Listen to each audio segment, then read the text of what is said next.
Greetings and welcome to Magic with Tamala Farron. Today we are going to discuss pendulums, one of the few left in the series. Today we're going to work with pendulums, and the next one will be making a literal board for your pendulum so that you can do things a little bit easier, perhaps.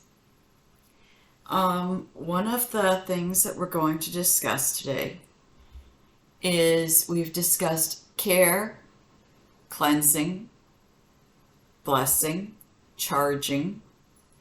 If you go back in the videos, you'll see many of them. And this today is going to be how we decipher a positive response and a negative response. Now, one of the things that you have to realize, it's your energy connecting with the pendulum and those that are coming through. And when I say coming through, I'm literally discussing the spirit or guide that is working with you, the spirit and energy of the person if you're doing a reading for. It all connects. So whereas some people use the board, some people also use just the simple fact that going around in a circle is yes. Back and forth is a no. A stop is maybe.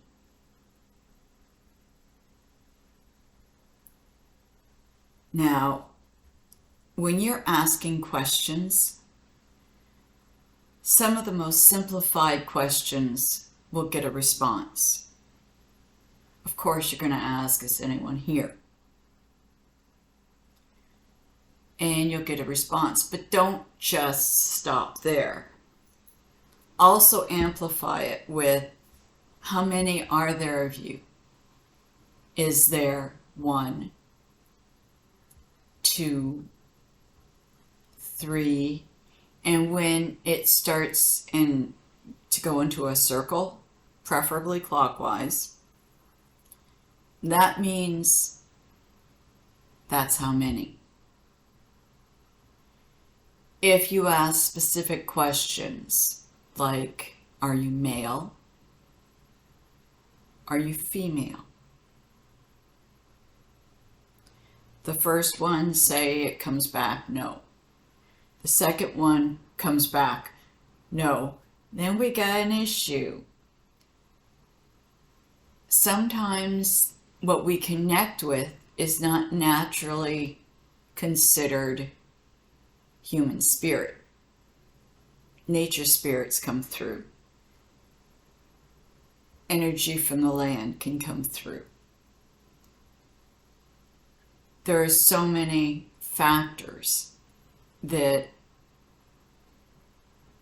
you have to be careful.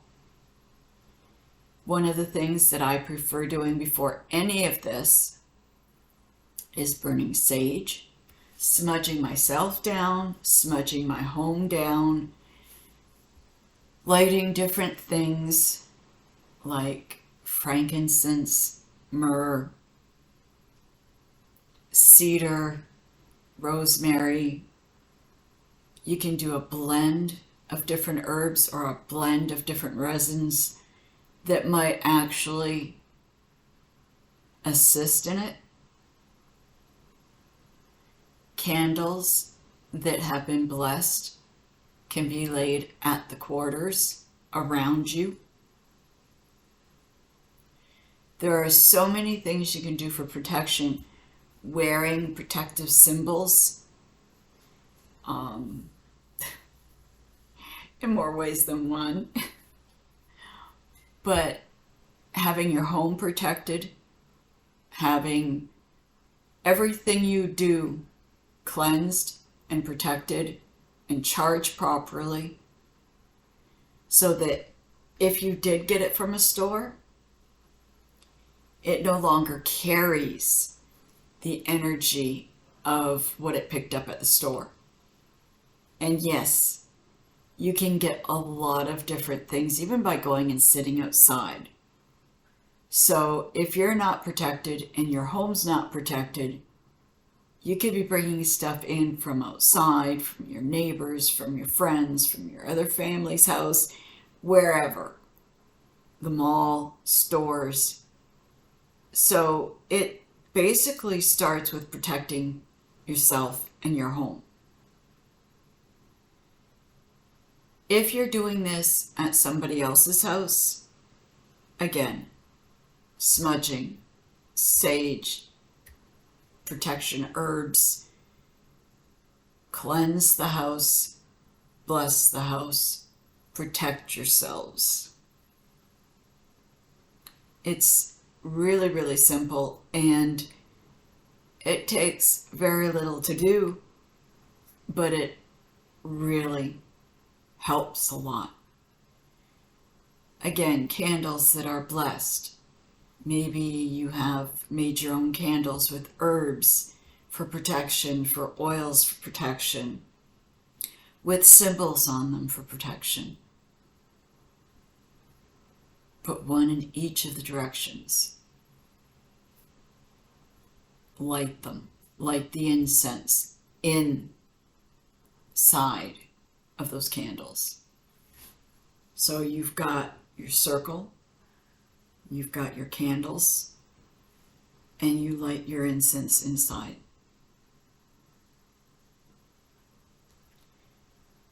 It is customary to very simply bless your pendulum once more over some smoke, and usually it's white sage.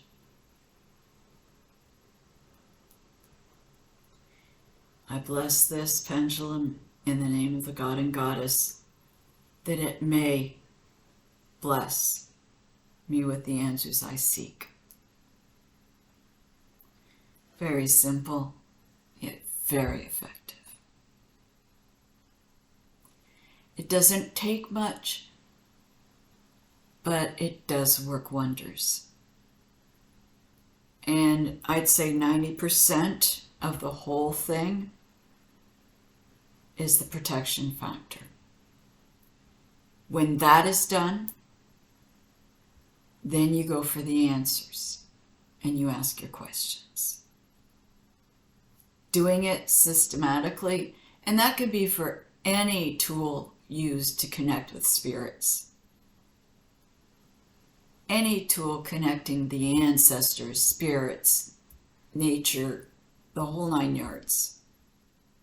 That includes tarot, that includes crystal ball, that includes Ouija, that includes crystals of any kind for anything. Even if you're doing a palm reading, anything. Be careful. Because there's negative out there as well as there is good. I mean, realistically, and not many people think about it this way, but if a person is really bad to the bone, living, once they die, or their body dies, if they don't want to move forward and go on with their spiritual journey, and they just want to sit there and get angry and hate, you're going to have something negative to deal with.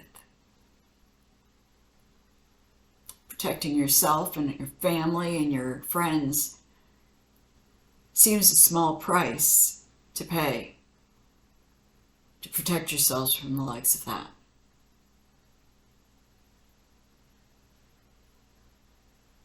It gives you the upper hand and the ability to banish something if need be. Yes, You can have a kit just for that too. But like I said, it doesn't take much. Why take the risk? It's real simple to come up with something that will bless your home and bless yourself and bless your family. You've been watching me do different things on my Facebook and on my YouTube, just so.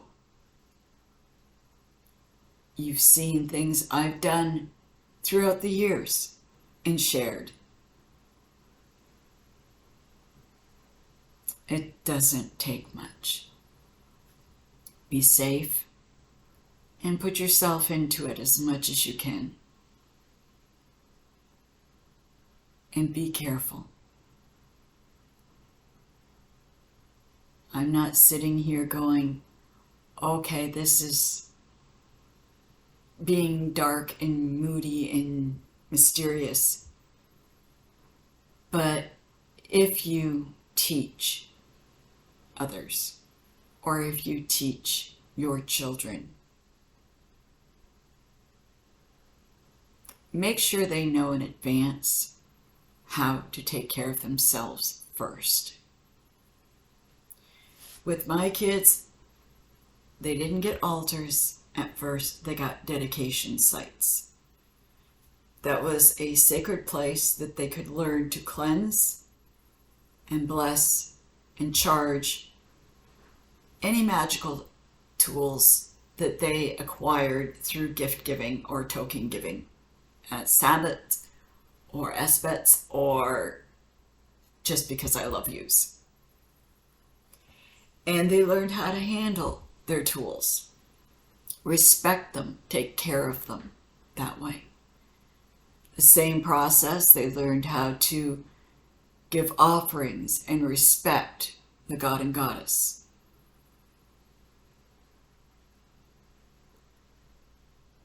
It was the process of teaching respect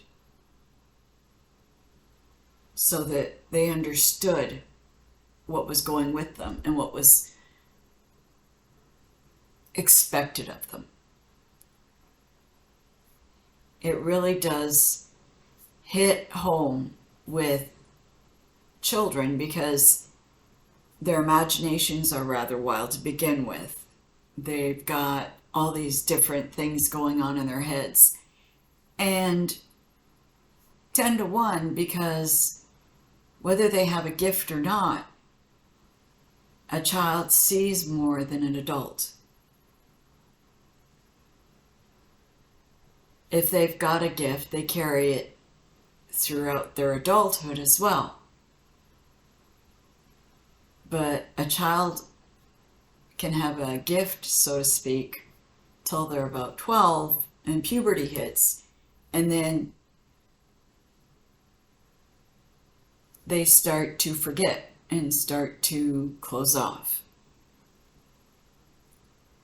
Usually, if they've got a hereditary gift of sorts, something that is passed down throughout the family, that is sacred and connects with the ancestors or spirit,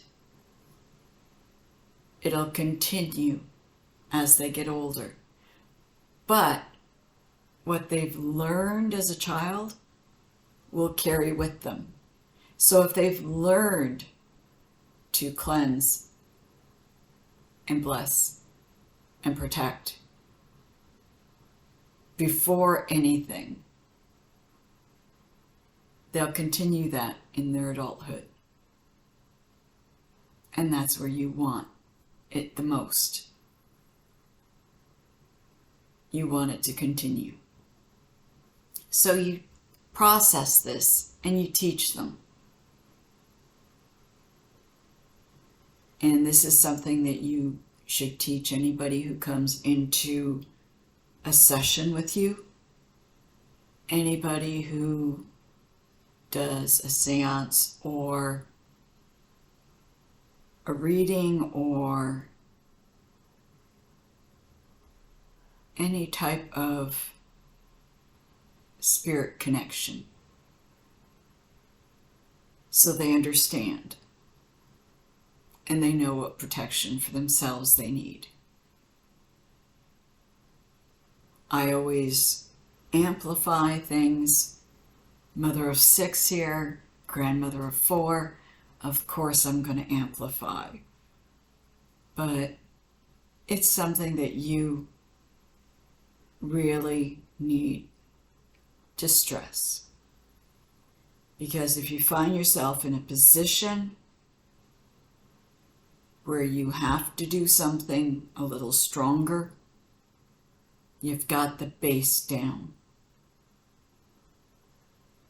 You've got the base protection set. So it'll take a whole lot less.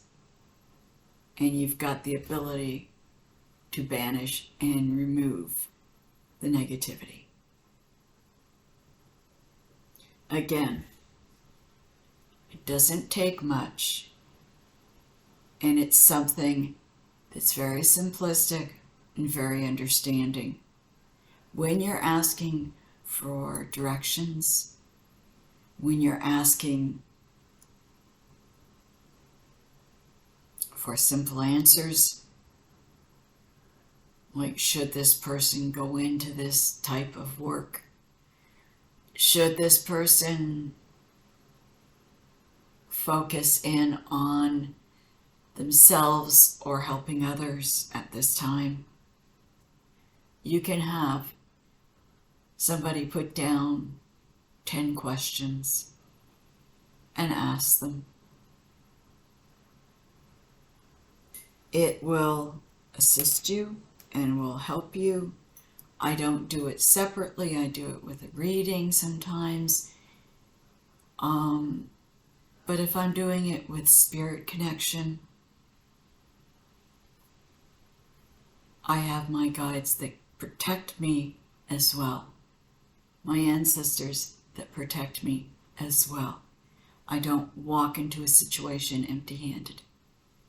And that's something you shouldn't do either. Be safe. Many blessings. And like I said, we'll discuss this more and I'll show you how to use it once we've got the board made. And I'll be putting that up probably Monday. Okay? So you have a lovely weekend. Many blessings unto all. Please click like and subscribe. I love hearing from you. Thank you so much for everything. Blessed be.